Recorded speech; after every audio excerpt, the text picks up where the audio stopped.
Hi guys and welcome to the tutorial, where we will explain how to delete your Cash App account.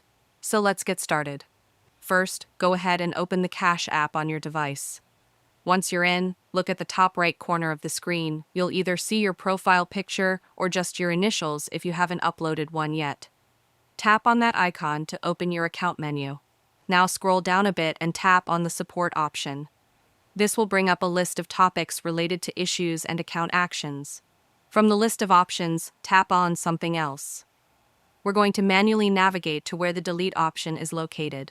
Next, scroll down again until you see the option labeled Account Settings. Go ahead and tap on that. Inside Account Settings, keep scrolling until you spot the option that says Close your Cash App account. Tap it.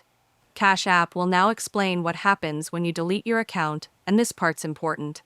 Once you confirm the deletion, your account is permanently closed. That means your transaction history is wiped, your $cash tag is gone, and you won't be able to recover the account later. So make sure you've withdrawn any remaining funds and that you're absolutely sure about deleting. If you're ready, go ahead and tap Confirm to finalize the process. And that's it, your Cash App account will be permanently deleted. And that's it, you are done.